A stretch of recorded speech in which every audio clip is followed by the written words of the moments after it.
Chapter 33, The Book of the Law.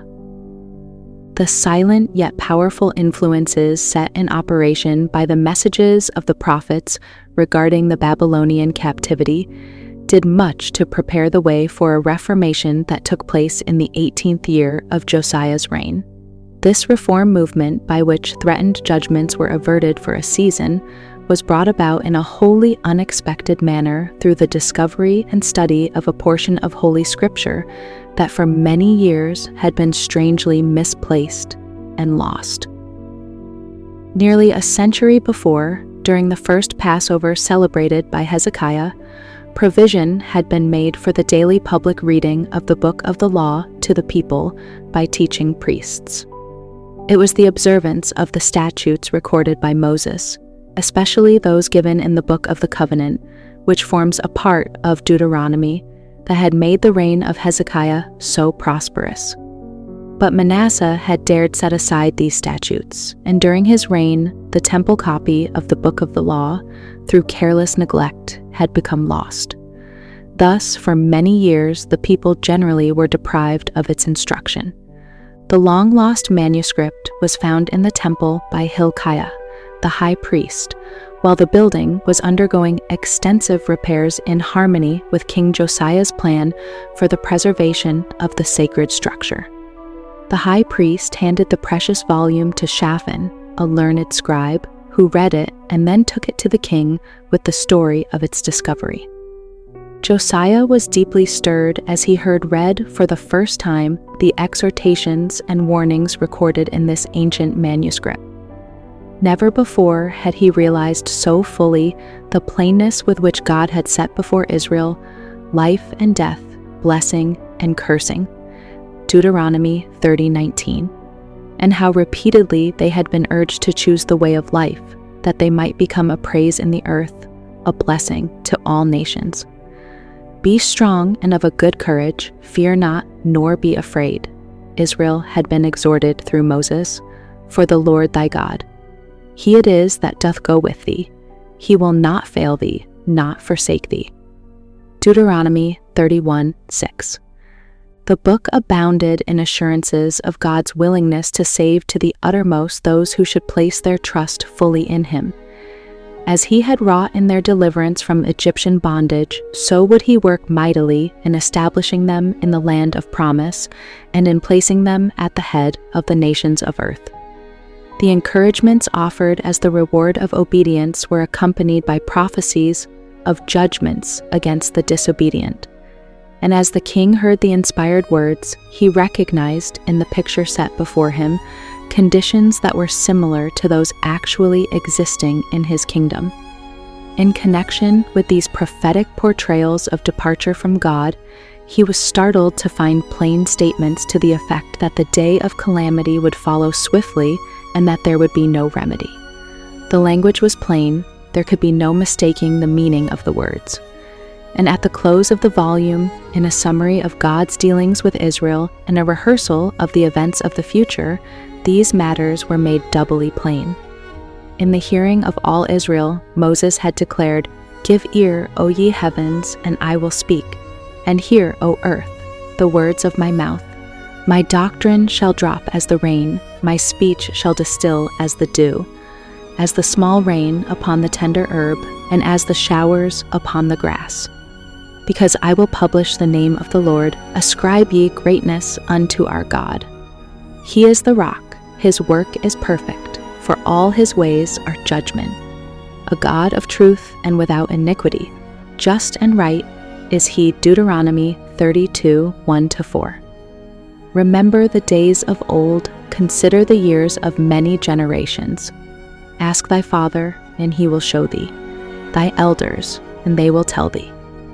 When the Most High divided to the nations their inheritance, when He separated the sons of Adam, He set the bounds of the people, according to the number of the children of Israel. For the Lord's portion is His people. Jacob is the lot of His inheritance.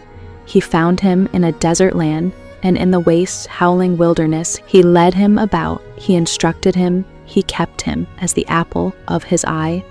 Verses 7-10.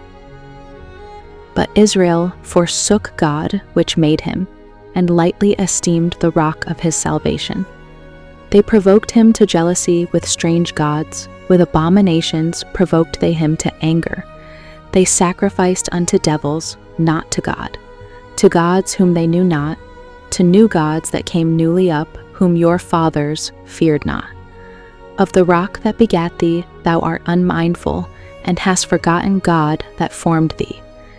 And when the Lord saw it, he abhorred them, because of the provoking of his sons and of his daughters.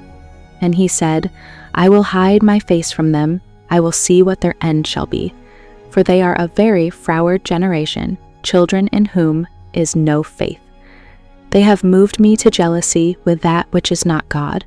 They have provoked me to anger with their vanities. And I will move them to jealousy with those which are not a people. I will provoke them to anger with a foolish nation. I will heap mischiefs upon them. I will spend mine arrows upon them.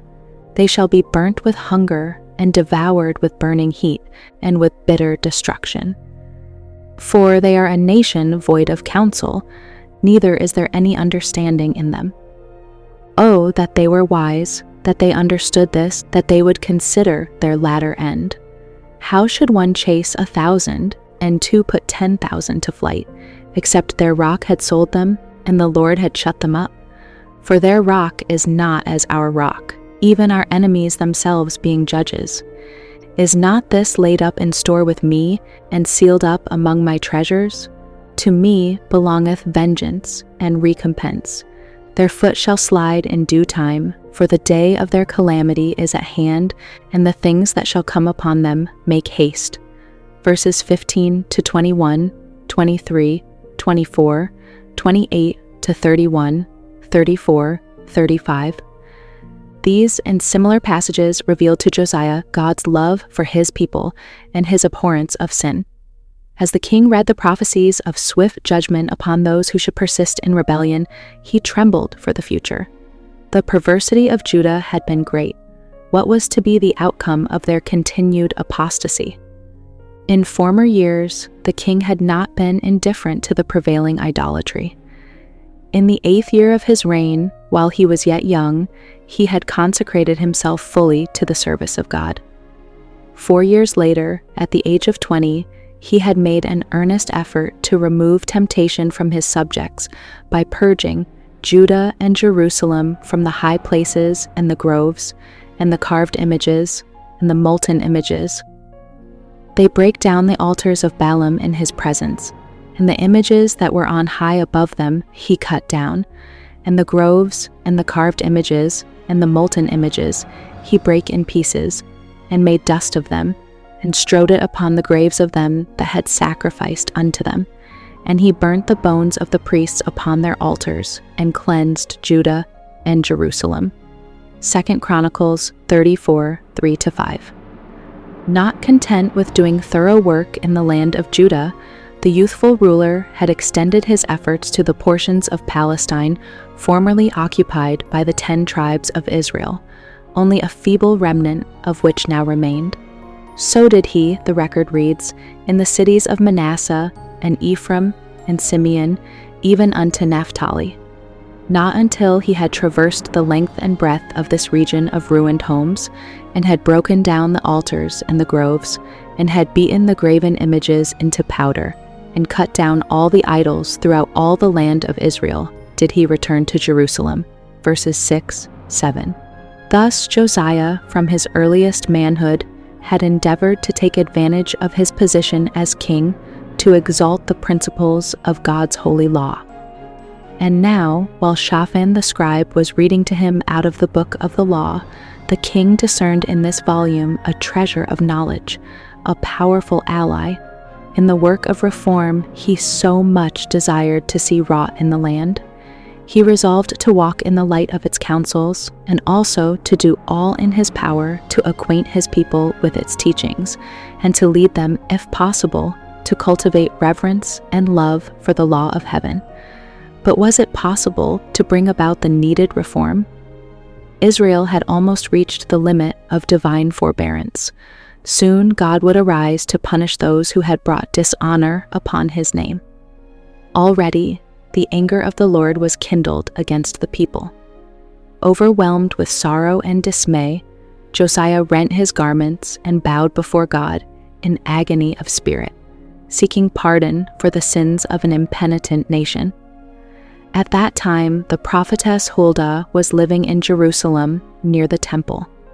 The mind of the king, filled with anxious foreboding, reverted to her, and he determined to inquire of the Lord through this chosen messenger to learn, if possible, whether by any means within his power he might save erring Judah, now on the verge of ruin. The gravity of the situation and the respect in which he held the prophetess led him to choose as his messengers to her the first men of the kingdom. Go ye, he bade them, inquire of the Lord for me, and for the people, and for all Judah, concerning the words of this book that is found. For great is the wrath of the Lord that is kindled against us, because our fathers have not hearkened unto the words of this book, to do according unto all that which is written concerning us. 2 Kings 22:13. Through Huldah, the Lord sent Josiah word that Jerusalem's ruin could not be averted. Even should the people now humble themselves before God, they could not escape their punishment. So long had their senses been deadened by wrongdoing that, if judgment should not come upon them, they would soon return to the same sinful course. Tell the man that sent you to me, the prophetess declared, Thus saith the Lord, Behold, I will bring evil upon this place, and upon the inhabitants thereof, even all the words of the book which the king of Judah hath read. Because they have forsaken me, and have burned incense unto other gods, that they might provoke me to anger with all the works of their hands. Therefore my wrath shall be kindled against this place, and shall not be quenched. Verses 15-17. But because the king had humbled his heart before God, the Lord would acknowledge his promptness in seeking forgiveness and mercy. To him was sent the message, Because thine heart was tender, and thou hast humbled thyself before the Lord, when thou heardest what I spake against this place, and against the inhabitants thereof, that they should become a desolation and a curse, and hast rent thy clothes, and wept before me. I also have heard thee, saith the Lord. Behold, therefore, I will gather thee unto thy fathers, and thou shalt be gathered into thy grave in peace, and thine eyes shall not see all the evil which I will bring upon this place. Verses 19-20. The king must leave with God the events of the future. He could not alter the eternal decrees of Jehovah. But in announcing the retributive judgments of heaven, the Lord had not withdrawn opportunity for repentance and reformation. And Josiah, discerning in this a willingness on the part of God to temper his judgments with mercy, determined to do all in his power to bring about decided reforms. He arranged at once for a great convocation to which were invited the elders and magistrates in Jerusalem and Judah, together with the common people. These, with the priests and Levites, met the king in the court of the temple. To this vast assembly the king himself read all the words of the book of the covenant which was found in the house of the Lord. 2 Kings 23:2. The royal reader was deeply affected, and he delivered his message with the pathos of a broken heart. His hearers were profoundly moved. The intensity of feeling revealed in the countenance of the king, the solemnity of the message itself, the warning of judgments impending. All these had their effect, and many determined to join with the king in seeking forgiveness. Josiah now proposed that those highest in authority unite with the people in solemnly covenanting before God to cooperate with one another in an effort to institute decided changes. The king stood by a pillar and made a covenant before the Lord to walk after the Lord and to keep his commandments and his testimonies and his statutes with all their heart and all their soul, to perform the words of this covenant that were written in this book. The response was more hearty than the king had dared hope for. All the people stood to the covenant. Verse 3. In the Reformation that followed, the king turned his attention to the destruction of every vestige of idolatry that remained. So long had the inhabitants of the land followed the customs of the surrounding nations in bowing down to images of wood and stone that it seemed almost beyond the power of man to remove every trace of these evils. But Josiah persevered in his effort to cleanse the land. Sternly he met idolatry by slaying all the priests of the high places. Moreover, the workers with familiar spirits, and the wizards, and the images, and the idols, and all the abominations that were spied in the land of Judah and in Jerusalem, did Josiah put away, that he might perform the words of the law which were written in the book that Hilkiah the priest found in the house of the Lord. Verses 20-24. In the days of the rending of the kingdom, centuries before, when Jeroboam, the son of Nebat, in bold defiance of the God whom Israel had served, was endeavoring to turn the hearts of the people away from the services of the temple in Jerusalem to new forms of worship, he had set up an unconsecrated altar at Bethel. During the dedication of this altar, where many in years to come were to be seduced into idolatrous practices, there had suddenly appeared a man of God from Judea with words of condemnation for the sacrilegious proceedings. He had cried against the altar, declaring, O altar, altar, thus saith the Lord, Behold, a child shall be born unto the house of David, Josiah by name, and upon thee shall he offer the priests of the high places that burn incense upon thee, and men's bones shall be burnt upon thee. 1 Kings 13:2. This announcement had been accompanied by a sign that the word spoken was of the Lord. 3 centuries had passed. During the Reformation wrought by Josiah, the king found himself in Bethel, where stood this ancient altar. The prophecy uttered so many years before in the presence of Jeroboam was now to be literally fulfilled. The altar that was at Bethel, in the high place which Jeroboam the son of Nebat, who made Israel to sin, had made, both that altar and the high place he brake down, and burned the high place, and stamped it small to powder, and burned the grove. And as Josiah turned himself, he spied the sepulchres that were there in the mount, and sent and took the bones out of the sepulchres, and burned them upon the altar, and polluted it, according to the word of the Lord which the man of God proclaimed, who proclaimed these words. Then he said, What title is that I see? And the men of the city told him, It is the sepulchre of the man of God, which came from Judah, and proclaimed these things that thou hast done against the altar of Bethel.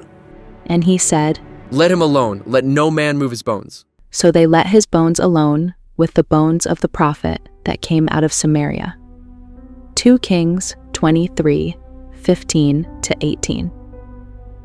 On the southern slopes of Olivet, opposite the beautiful temple of Jehovah on Mount Moriah, were the shrines and images that had been placed there by Solomon to please his idolatrous wives. See 1 Kings 11:6-8. For upwards of 3 centuries, the great misshapen images had stood on the Mount of Offense, mute witnesses to the apostasy of Israel's wisest king. These too were removed and destroyed by Josiah. The king sought further to establish the faith of Judah in the God of their fathers by holding a great Passover feast in harmony with the provisions made in the book of the law. Preparation was made by those having the sacred services in charge, and on the great day of the feast, offerings were freely made. There was not holden such a Passover from the days of the judges that judged Israel, nor in all the days of the kings of Israel, nor of the kings of Judah. 2 Kings 23:22.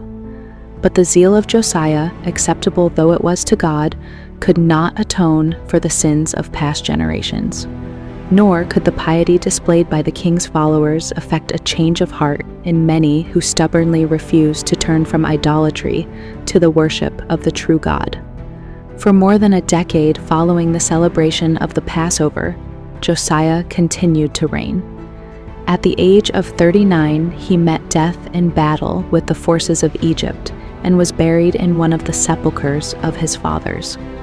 All Judah and Jerusalem mourned for Josiah, and Jeremiah lamented for Josiah, and all the singing men and the singing women spake of Josiah in their lamentations to this day, and made them an ordinance in Israel, and behold, they are written in the Lamentations.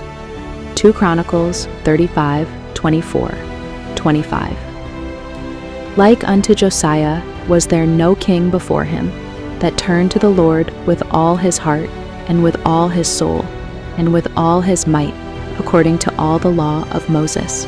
Neither after him arose there any like him. Notwithstanding, the Lord turned not from the fierceness of his great wrath, because of all the provocations that Manasseh had provoked him withal. 2 Kings 23, 25, 26. The time was rapidly approaching when Jerusalem was to be utterly destroyed, and the inhabitants of the land carried captive to Babylon, there to learn the lessons they had refused to learn under circumstances more favorable.